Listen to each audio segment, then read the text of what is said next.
Yes, so good morning, everybody. Today we are going to deal with the basics of probability theory.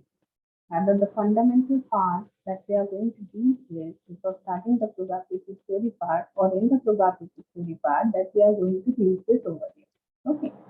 So, as we know, in our day-to-day life, we have used the probability theory or we have used the term probability theory also in other sense, if we don't have the literal meaning or the formal definition of probability, but we have used with the terms or we have used with the concept of probability earlier also. We are dealing with these concepts in our day-to-day life. So, for example, if I say there was a 70% chance of raining today, right?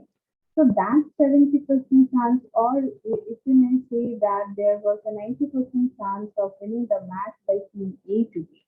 So that 90% chance, that 70% chance, this what we are using, these words or these statements that we are using in our day-to-day life, that's nothing but these reduced probability. When we are going to represent them numerically, it is done by the term probability.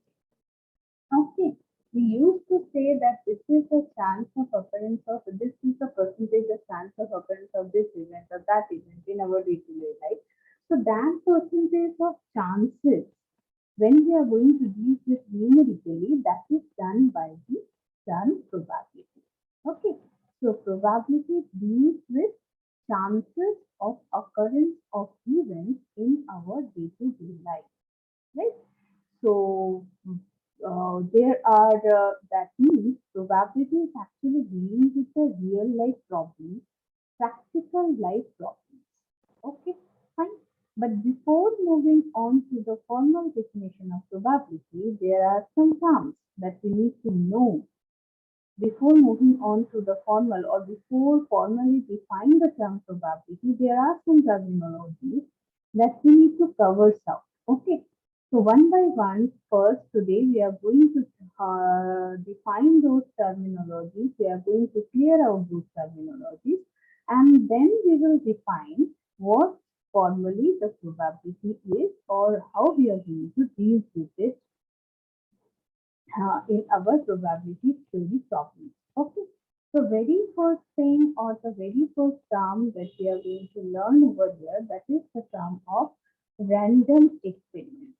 Look at the note, what it is written over there. An experiment is called random experiment, R.E. If all possible outcomes of the experiment are known in advance. Number two, it is impossible to predict which outcome will be there at which performance of the experiment. Number three, the experiment can be repeated under identical conditions and for infinite number of times. Okay, so let me go to the whiteboard to explain you the criteria of the random experiment. So this is our whiteboard. Now we are dealing with the probability theory.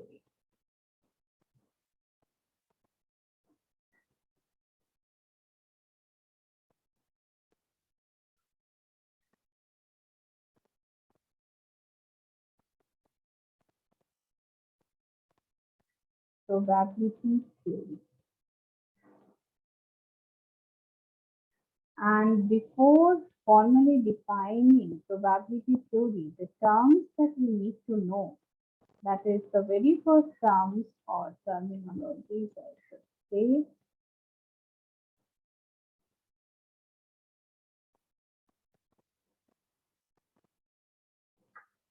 to define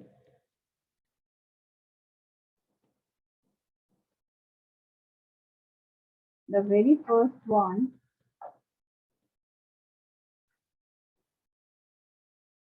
is the random experiment.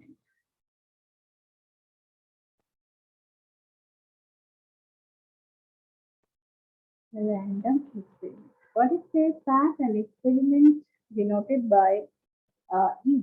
The capital E is an experiment. This is the notation for that particular experiment. Okay.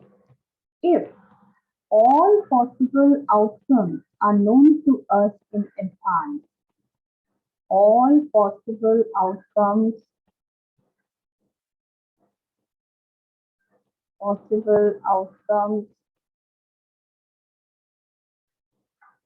are known.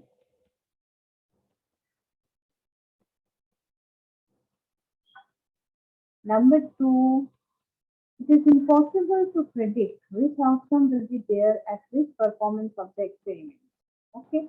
So first of all, let us take out an example and let us take out all these criteria one by one. So for example, I am taking a simplest example of random experiment, that is tossing a coin. Tossing a coin. Right? Now, while tossing a coin, all possible outcomes are known to us. What are they? That will be either head or tail. That means it is either A or C. Nothing else will be there. So all possible outcomes are known to us before the performance of the experiment. I haven't performed, I haven't tossed the coin, but I know that what are the outcomes, what are the all possible outcomes. That is either I will get head or I will get tail out of it. Okay. Second criteria says what? It is impossible to predict, impossible to predict which outcome will be there, which outcome we get at which performance of the experiment, at which performance of the experiment. So say head and tail, we know that head and tail will be there first. Once you are tossing a coin, can we predict that it will be head? Or can we say that yes, first from the first toss I have got head, so second toss must be a tail. Will it be predicted? No. So this is the second criteria, that is never being predicted that which outcome will be there at which performance of the experiment. Okay. And third criteria is that it can be repeated infinite number of times. So a coin can be tossed infinite number of times. It can never be turned off. It can never be decayed like this. Okay. So infinite number of times. It can be repeated infinite number of times. So these are the three criteria of the random experiment. Experiment following these three criteria are known as the random experiment. And examples are the most simplest examples are tossing a coin,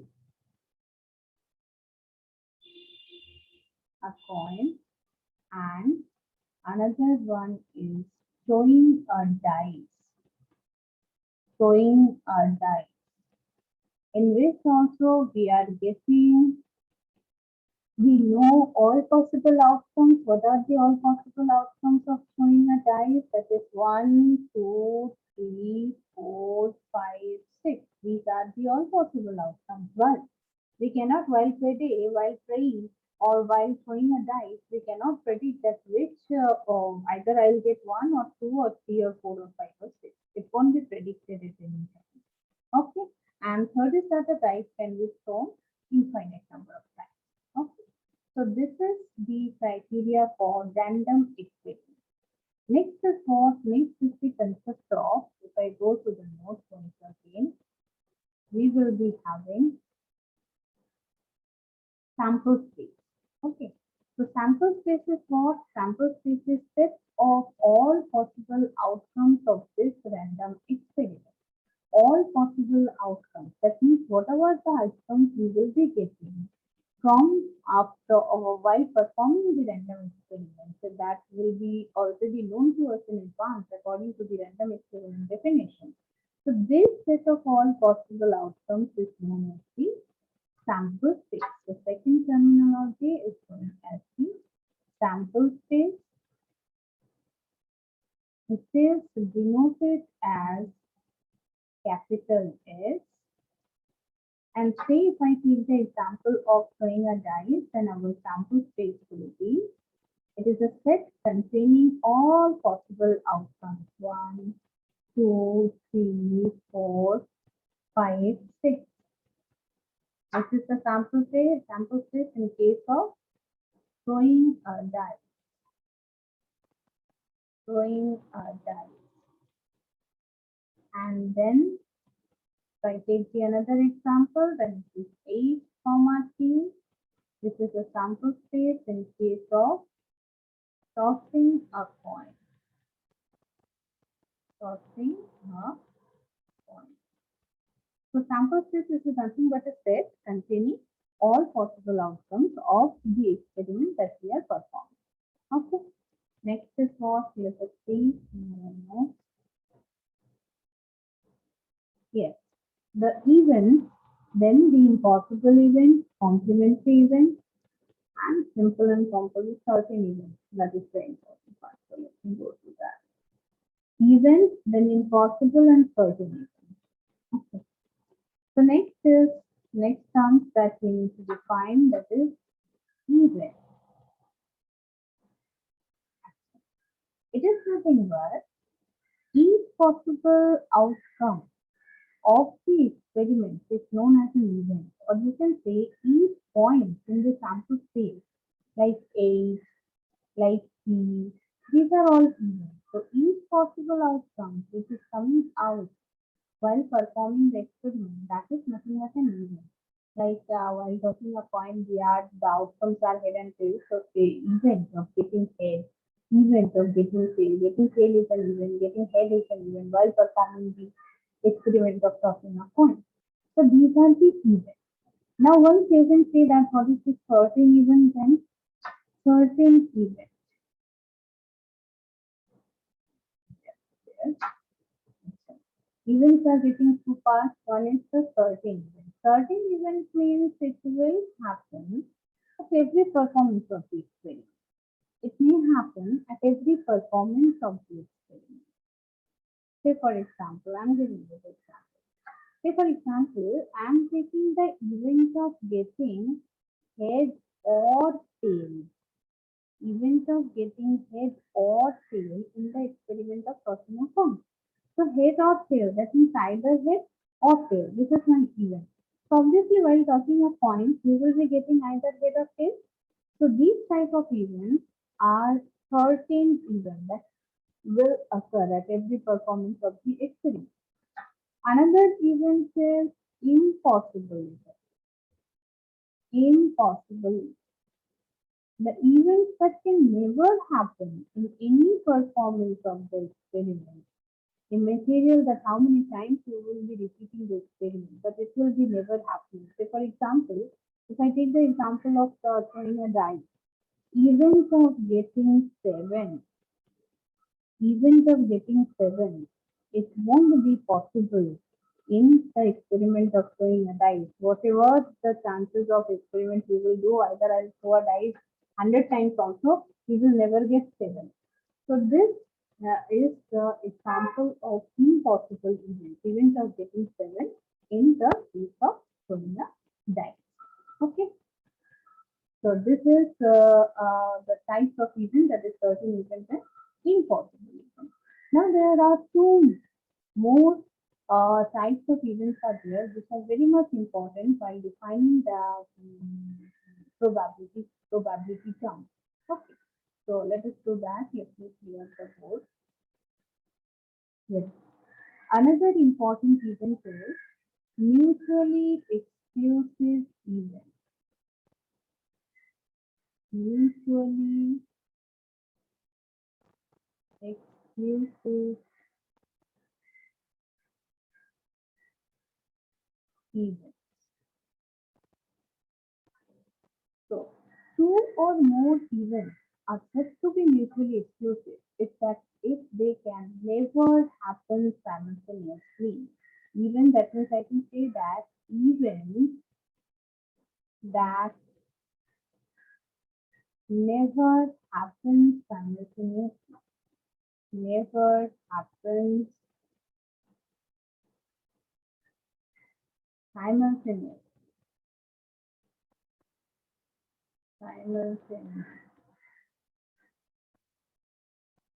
Events that never happen simultaneously are mutually exclusive events. Say, for example, whatever the examples we are dealing with till now, say event of say head and tail. In tossing a coin, one event is head, another event is tail.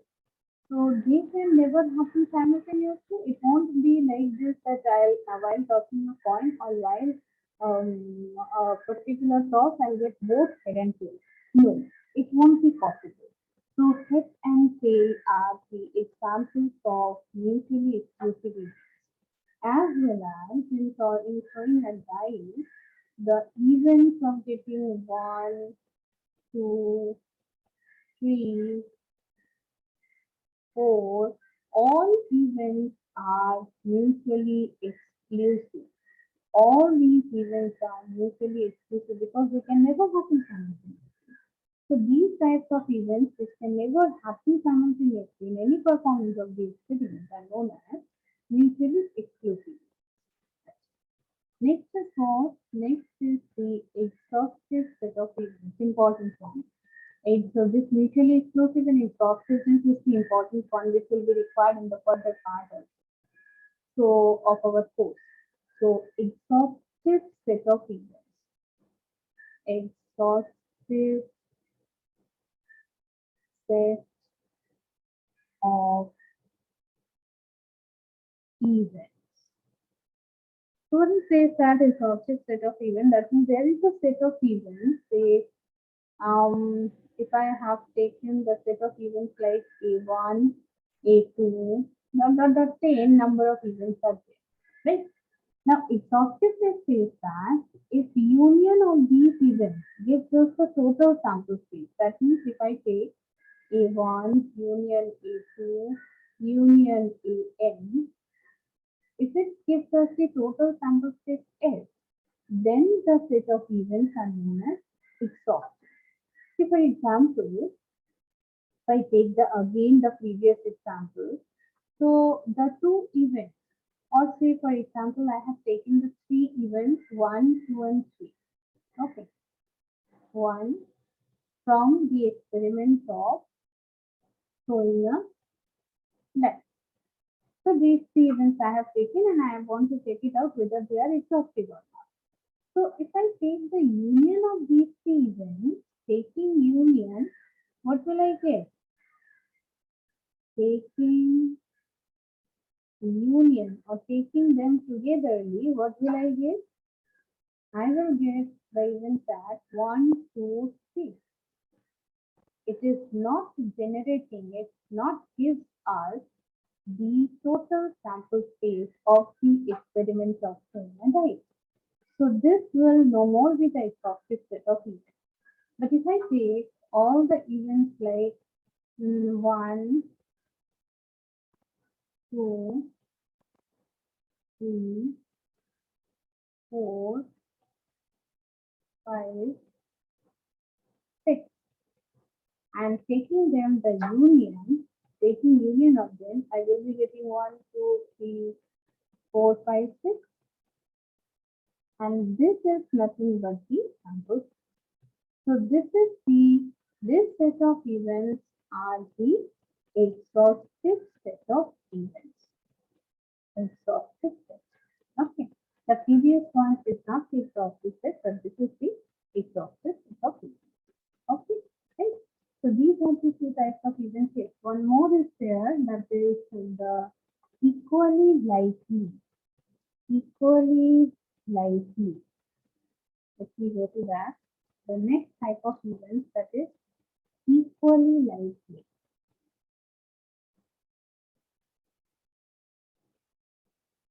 Equally likely. Yes. the event or one of the events or two or more events also you can say are equally likely if they have equal chances of occurrence. Equal chances of occurrence in a performance of the experiment. That means we cannot prefer any one event as compared to the another one. Okay. All have equal chances of occurrence. So these type of events which have which have equal chances of occurrence, they are the equally likely events. We cannot prefer any one with respect to the another one. Okay, right? So after defining these terms, these like equally likely, exhaustiveness, mutually exclusiveness, random experiment, sample space, all these things. After defining these terminologies, now we are in a position to define the probability. Formally, let us define probability. Now, first we are going to define the classical definition. I think this definition you have earlier also dealt with in your school level classes. So first, I'm going to give you the classical definition. Okay. What it says, let us check out or let us go through once the statement in our note and then we will come to the question. Okay. Okay. So, yes, here is the classical definition. Look at the definition of says, if a random experiment has n possible outcomes, which are mutually exclusive, exhaustive, and equally likely, and m of these events are favorable to an event A, then the probability of the event A is defined as m by n. M by n, and is written as probability of A equals to m by n. Okay, so let us go to the whiteboard. Yes, what it is saying actually, let's say we are performing a random experiment C, okay, and the event of the random experiment it is performing and there are impossible outcomes. Yes, they are performing a random experiment E and all possible outcomes are in number n possible outcomes. All outcomes. Now each particular outcome is an event, all we know now. Okay. So these events or else you can say these particular outcomes are mutually exclusive, exhaustive, as well as equally likely. These possible outcomes should be mutually exclusive, exhaustive, as well as equally likely. And in this experiment, there is a particular event A. Say, we have taken a particular event A, and that event A is occurring n number of times. Okay, so n number of events are favorable, so n number of outcomes, rather you can say, are favorable to this event A. So, probability of this particular event A is then defined as m by n.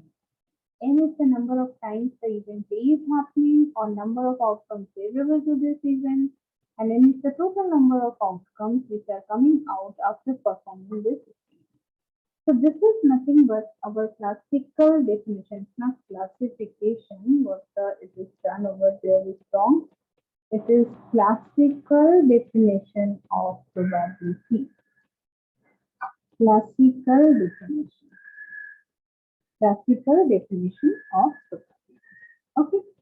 Now what it is, we have, I think in your school level classes, you have dealt with these types of, you have dealt with this definition or have utilized this concept while doing some simple problems of probability. We can do it. But the part is that, the fact is that this concept or this definition of probability has some drawbacks. For which we need to move on to another definition of probability, which is known as the frequency definition of probability. But before moving on to the frequency definition, first I'm going to clear out that what are the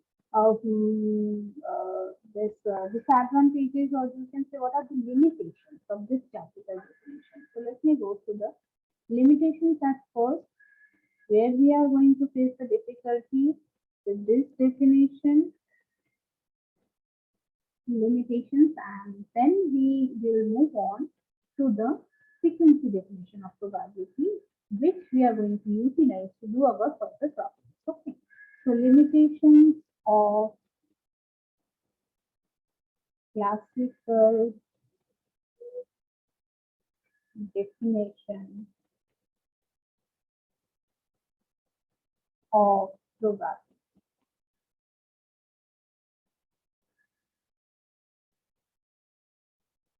Okay, so let us see one by one.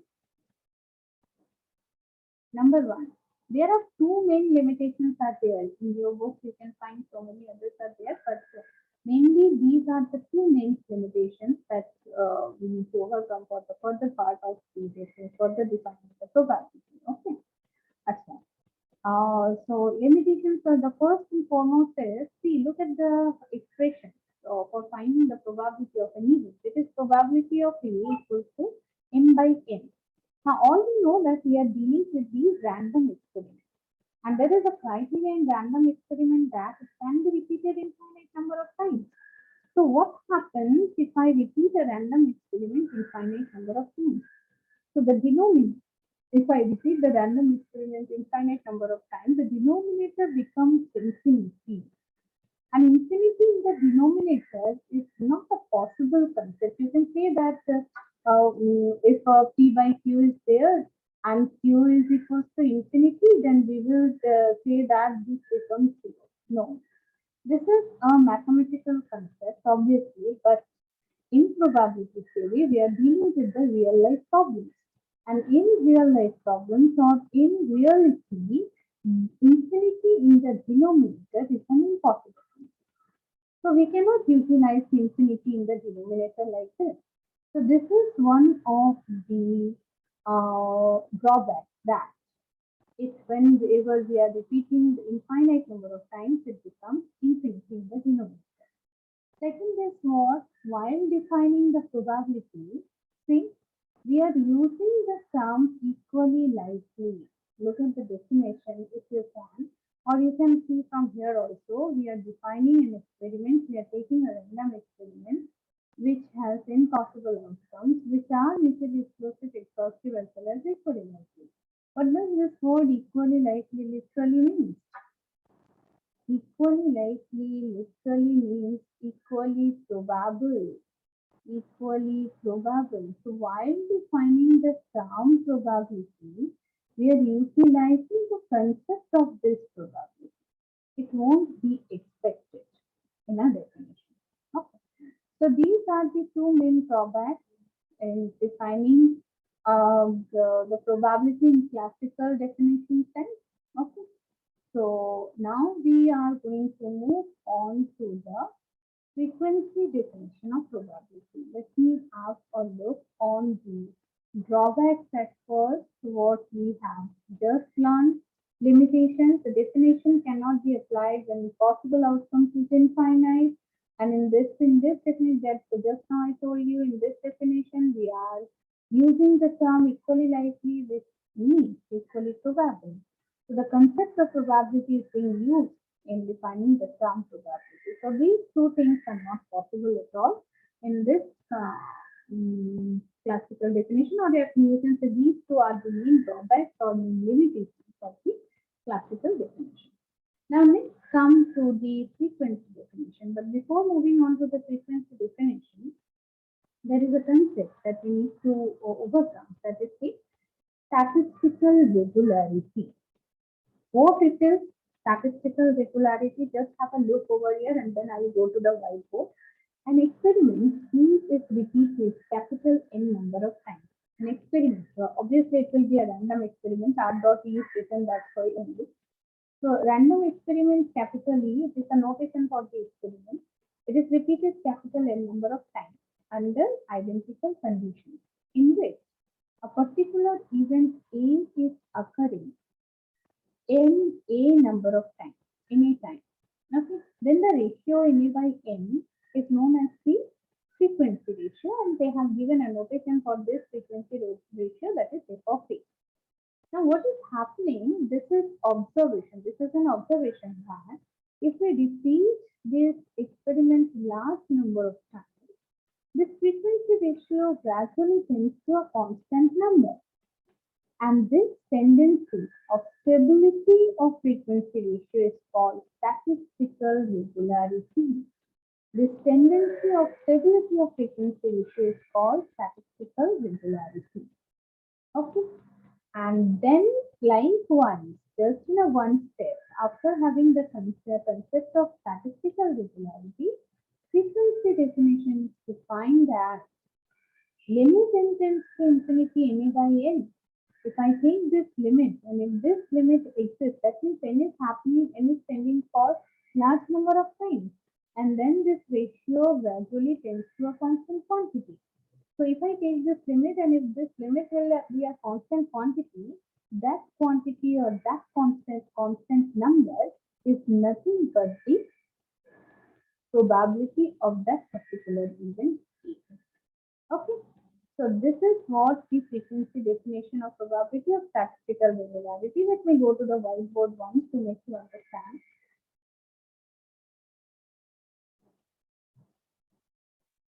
Yes. So first, before moving on to frequency definition, the term that we have seen, that is the statistical regularity. Statistical regularity. What it says that there is a random experiment, say I have taken a random experiment, capital E, which I am performing or which is containing total n outcomes. Total n number of outcomes are there in this random experiment. Okay. What else? There is a particular event A in this random experiment, for which there are or A is happening any time. There are any outcomes, any number of outcomes favorable to this event A, or else you can say the event A is happening anytime. Okay. Then the ratio NA by N, because this ratio is denoted by f of a, a notation is given to this ratio. This is known as the frequency ratio. Frequency ratio. Right? Now, it is being observed that as n is becoming large, n is becoming large means we are performing the experiment large number of times. So as n is becoming large,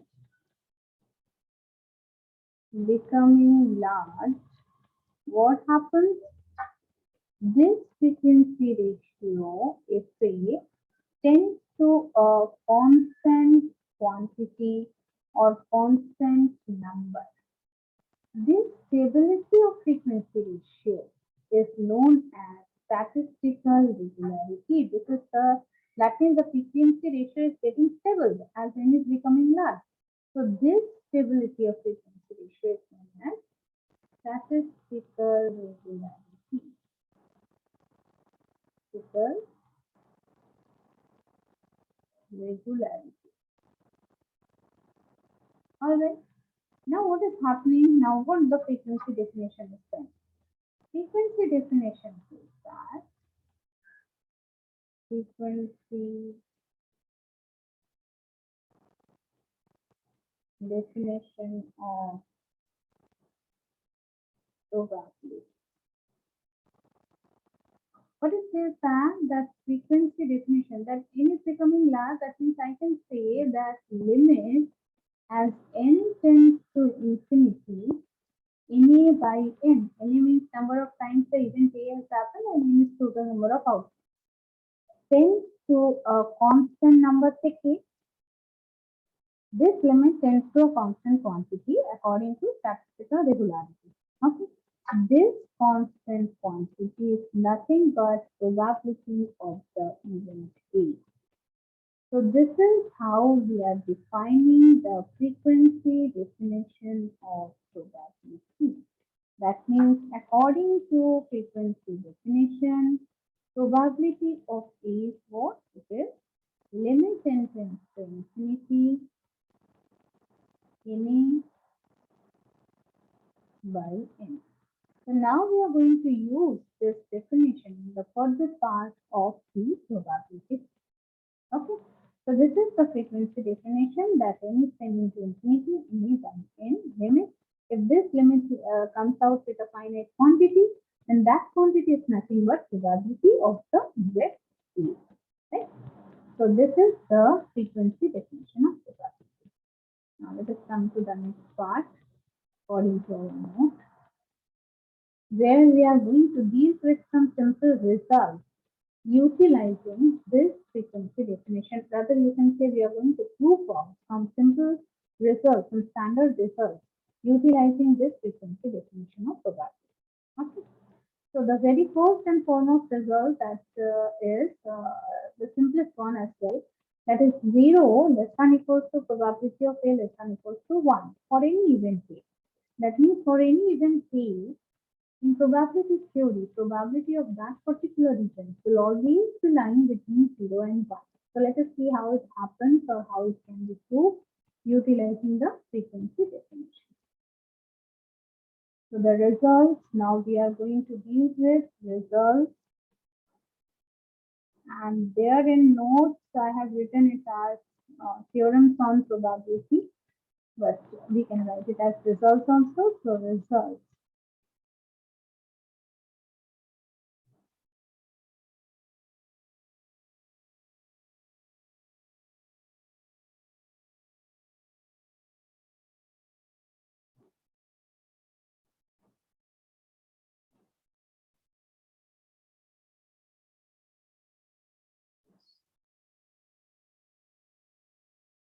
The first result, what is it?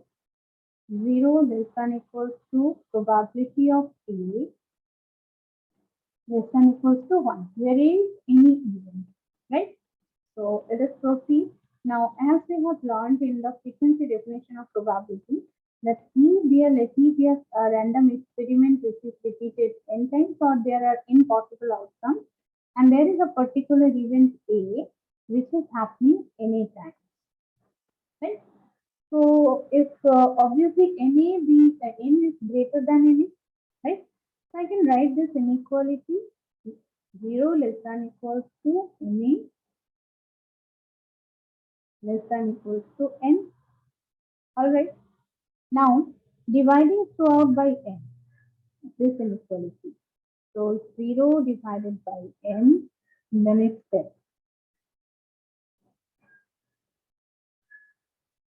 Less than equals to n divided by n less than equals to n divided by n. Right? So it becomes 0 na by n and 1. 0 less than equals to na by n less than equals to 1. Now taking the limits on both sides, what we will be having limit as n tends to infinity on both sides, n tends to infinity 0 less than equals to limit n tends to infinity na by n less than equals to limit n tends to infinity 1. Now what it is? Obviously, this limit of a quantity, constant quantity, is the constant itself to 0. Less than equals to, all we know that this is nothing but our definition of, rather you can say the frequency definition of conditional probability. So I'm writing this as probability of A, and this is again a constant quantity, so less than equals to 1. So in this way, we have proved that probability value always in whatever the probability we are going to deal with in the further part, that probability value, the probability of an event always lies between 0 and 1. That means the minimum value of probability that it can take is 0, and the maximum value of probability that it can take is 1. So this is the first result. Next, what the result is, let us see on the note. Yes, P of S equals to 1 and P of phi equals to 0, where S is a certain event and phi is an impossible. So let me go to the one code. Yes, for the second result. Second, P of S equals to 1 and P of phi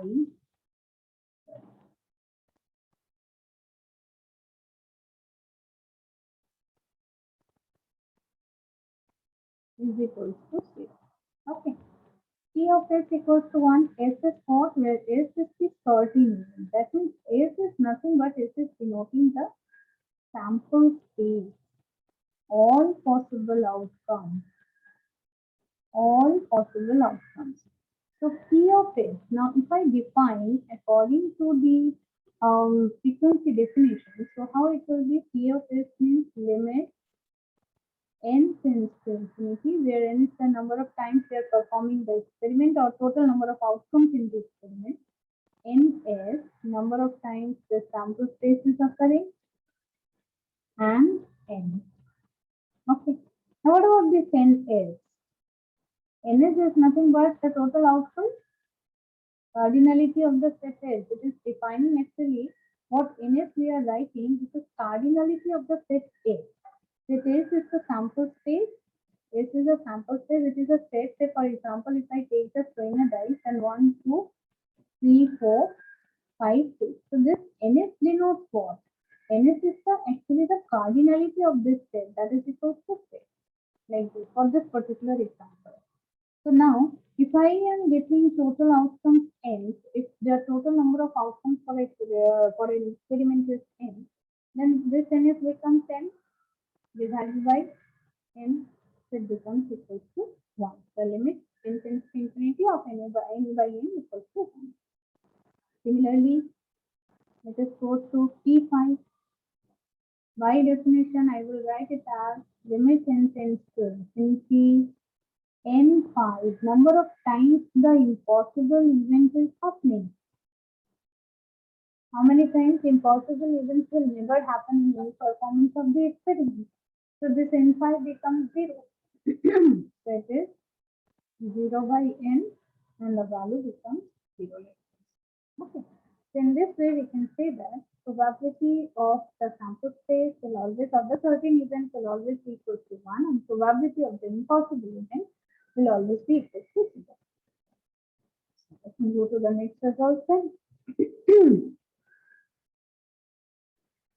Yes, this is the important one that we are going to deal with in our further part of the course also. That is, if A1 and A2 the any two mutually exclusive events, then probability of A1 union A2 becomes equal to sum of their probabilities, that probability of A1 plus probability of A2.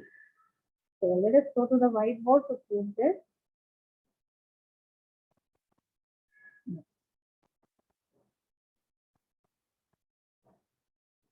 Third result. Probability of A1 union A2 becomes equal to sum of their probabilities, that is probability of A1 plus probability of A2. Obviously, if the events A1 and A2 are mutually exclusive, if it is not, then it will not help. This relation will not help. Okay. So if the events are mutually exclusive, then this happens. So let us see. So we are going to prove that probability of A1 union A2, that means probability of their unions becomes sum of their probabilities. So let us start with the left hand side. Ellipsis. Ellipsis is what? Probability of A1 union A2. Now by definition, or rather you can say by frequency definition, I can write it as limit n tends to infinity number of times this particular event A1 union A2 happens, that is n of A1 union A2 divided by n. Now this is what? This is the cardinality of the set A1 union A2. All we know from the set theory, if I utilize the concept of set theory, that then the numerator becomes n of A1 plus n of A2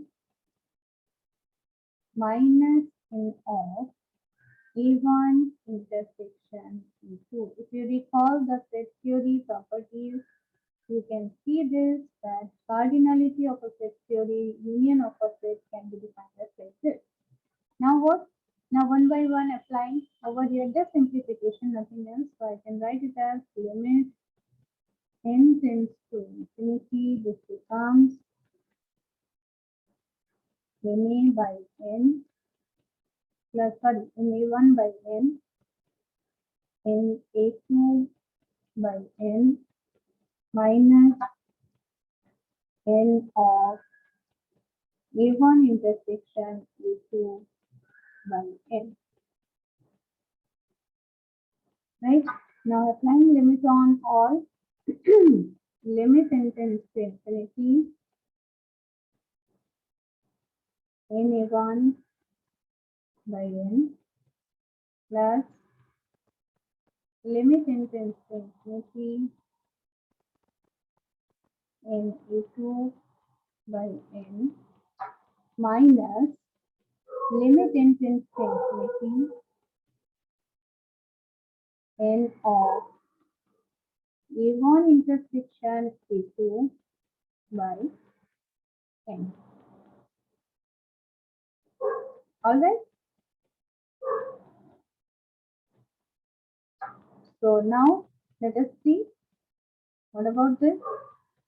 This is our P of A1, probability of A1 according to the definition. This is our probability of A2 according to definition. Minus this is the probability, sorry, one more thing that we need to keep in our mind, that this part, what about this part? This won't be coming over here at all. What about this part?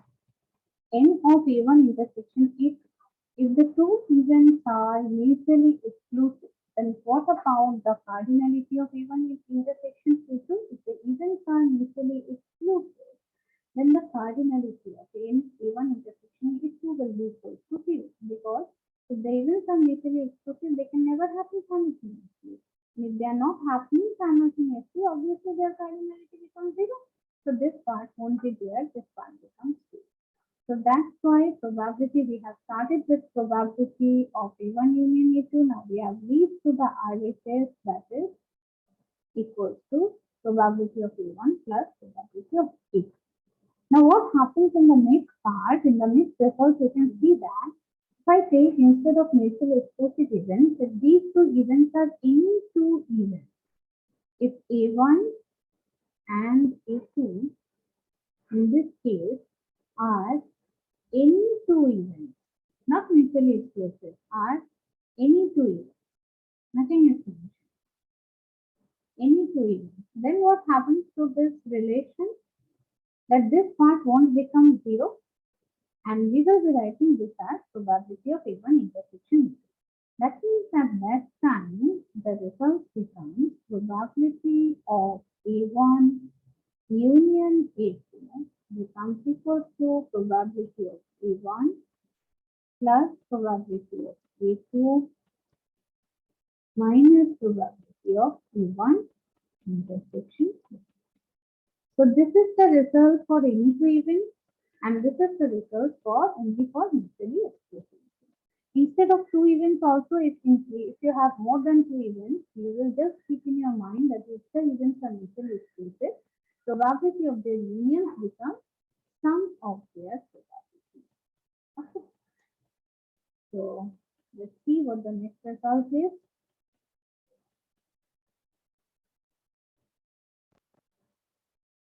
Yes, so in number of events or three events we have done over here. Yes. Next result is probability of A complement becomes 1 minus probability of A. Probability of A complement will always be, that means probability of the complementary event will always equal to 1 minus probability of the event. Okay, so let's see. These are the standard results that we are going to utilize in the further part of our course as in our problem solving. So number 4 is now probability of A complement equals to 1 minus probability of A. Let's see. See, if A be an event, then A and A complement are mutually exclusive. All we agreed that. Okay. If these two events are mutually exclusive, then just the result that I have proved now, or else you can write that A union A bar gives you the total sample space. The event and the complementary event gives us the total sample space. Now, if I take the probability on both sides, what happens? Probability of A union A bar becomes equal to probability of H. Now, since the events are mutually exclusive, they can never happen simultaneously. So, probability of their union, I can write them as sum of their probability. So, probability of A sorry, plus probability of A bar equals to probability of H is equals to 1. So, now this implies what? This implies probability of A bar equals to 1 minus probability of A. In this way, anywhere if I got that complementary event, then probability of the complementary event will always be equal to 1 minus probability of A. Okay. Next result is the important one, and then I think look at the statement that we are saying. If A1, A2, An are mutually exclusive and exhaustive events, then sum of all PAI, that is probability of AI, sum of all the events of or probability of the event becomes equal to 1. Sum of all the probability events becomes equal to 1. What is the given part? That A1, A2, An are mutually exclusive as well as exhaustive. So let us go to the whiteboard. This is a very important result to prove out. Yes. I'll change this page.